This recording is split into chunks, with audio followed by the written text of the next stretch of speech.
A woman appeared in the court of Judge Frank Caprio, and as soon as she arrived, she started misbehaving with the judge.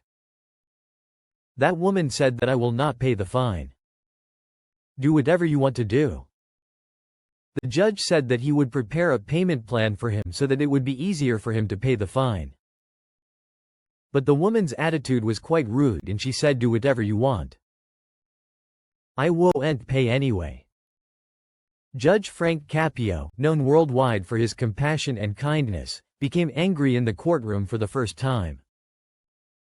This court proceeding was not published anywhere, but Frank Caprio has definitely mentioned about it in his book, and what happened after that changed Frank Caprio's life forever. Cheers again in Zem TV videos. Nazreen, who would have thought that a kid who polishes people's shoes while going to school would one day get the chance to be the world's nicest judge? Looking at Frank Caprio's court rulings, it is difficult to imagine how deep the wounds are hidden behind this smiling face, kindness and sympathy. Frank Caprio was the chief judge of the municipal court of the city of Providence, Rhode Island. He performed the duty of justice in this position for 38 consecutive years from 1985 to 2023. He gained recognition from a reality TV show caught in Providence. Cases related to traffic violations used to come to his court. For wrong parking, overspeeding or jumping signals. But Frank Caprio always tried to solve all the cases by joking with the accused, smiling and giving them a discount on the fine. Sometimes he would get the rulings read by the children accompanying the defendants, and a humorous atmosphere would be created in the courtroom. Sometimes he himself would hug the accused and try to share his pain and suffering. One day a 96-year-old man came to his court who was accused of overspeeding in a school zone. When the judge asked him, "Why did you overspeed?" Then the old man's eyes became moist. He said he was taking his 63-year-old son to the hospital as he was suffering from blood cancer. Without wasting any time, Frank Caprio wished the elderly man and dismissed the case without imposing any fine.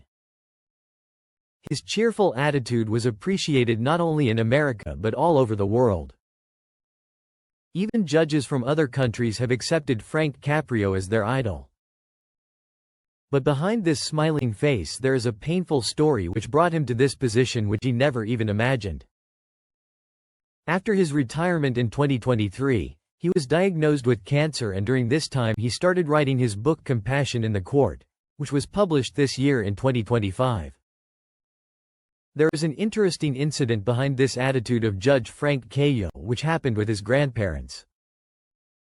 His grandparents were completely illiterate when they migrated from Italy to Providence City.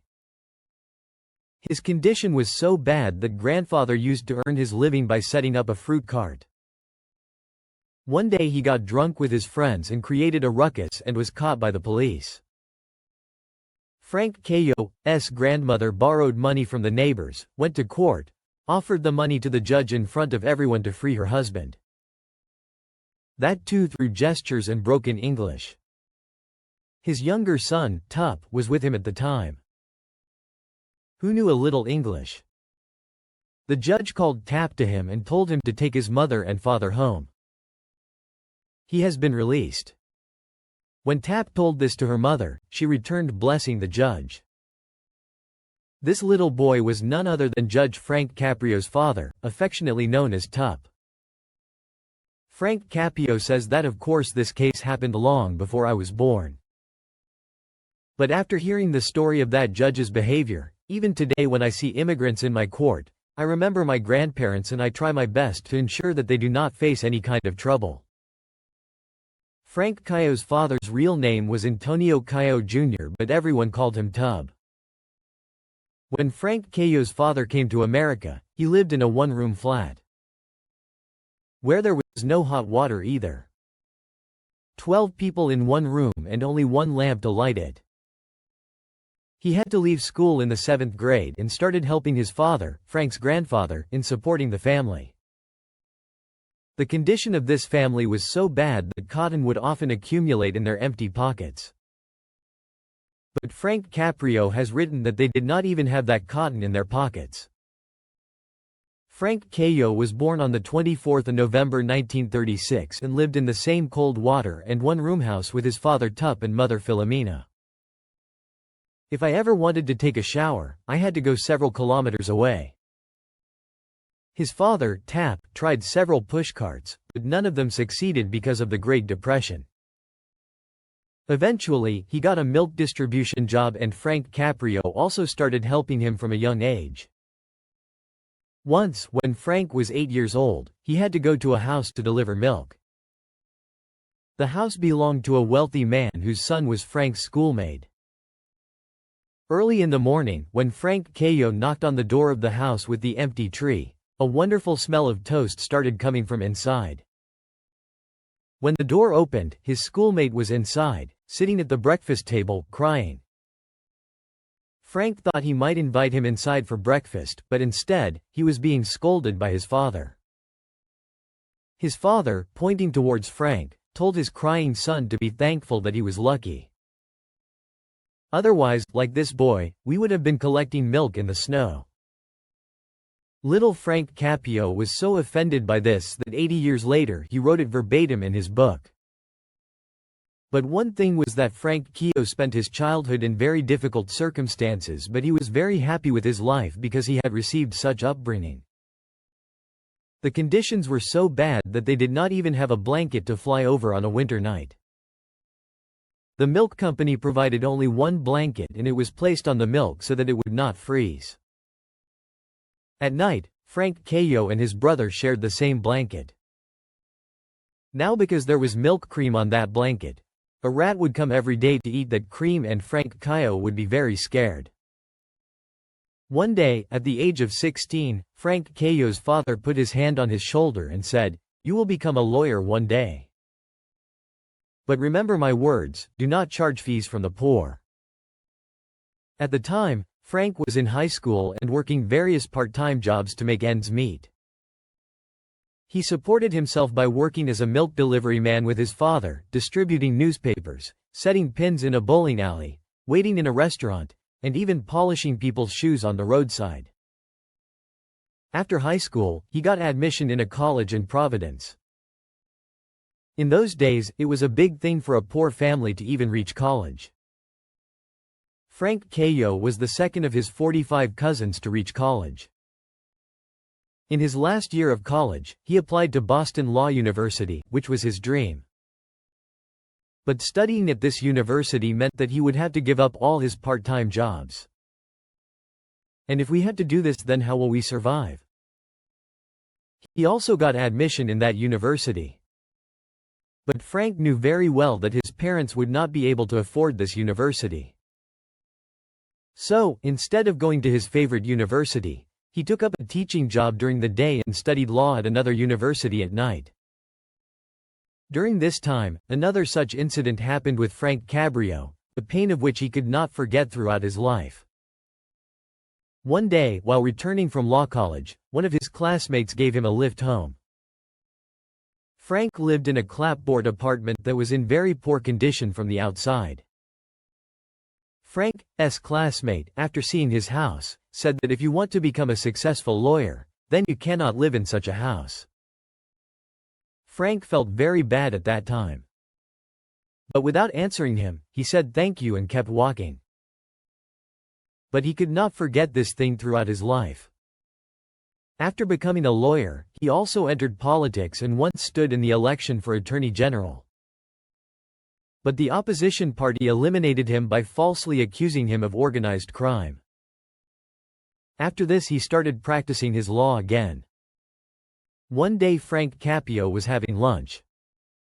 Then suddenly he received a phone call from the city mayor. He told Frank that one of Providence's 3 municipal court judges had transferred, leaving a vacant seat.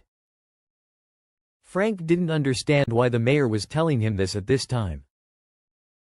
On which the mayor said that I think you will be perfect for this post.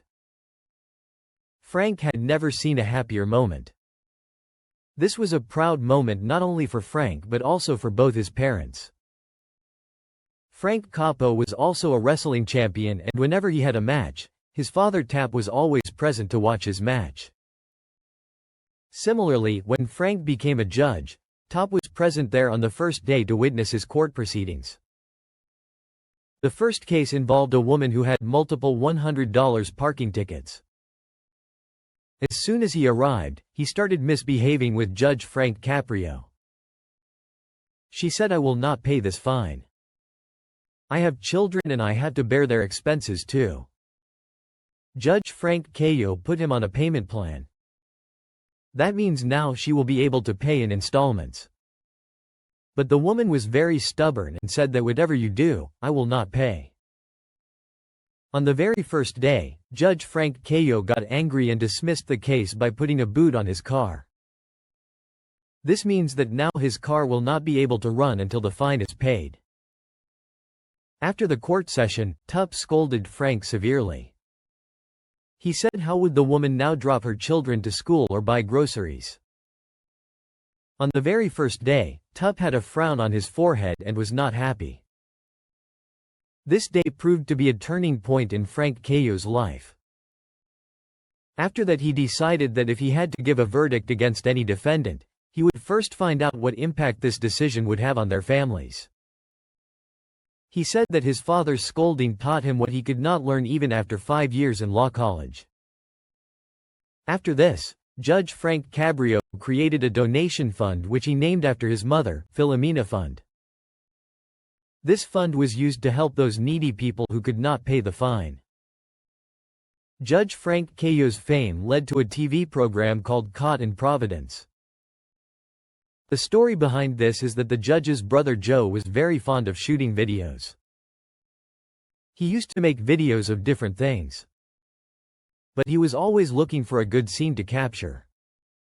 One day someone gave him the idea of recording the courtroom proceedings. Judge Frank Caprio was very much against the idea. But Joe somehow convinced them. The show was called Caught in Providence and ran on local cable TV. Being a judge, Frank Caprio could not take any fees in return. Earlier this show was telecast only on local TV, but after the advent of social media, its copies were also uploaded on the internet and now these proceedings started being watched all over the world. Thus, Judge Caprio, through his kindness and compassion, became known not only to the people of Providence but to the whole world as the nicest judge. Judge Frank Caprio resigned in January 2023 after holding the position for 38 years. A few months later, he told the world that he was fighting back against a disease like cancer. On August 20, 2025, he was seen on a hospital bed and in the video he was seen appealing for prayers from his fans. The next day on the 21st of August 2025, he left this world forever. He has left behind memories of the courtroom that teach us empathy, kindness, justice, and the control of anger. I hope you will like and share this video of Luxury Facts Views. Thank you very much for your loving comments. See you in the next great video.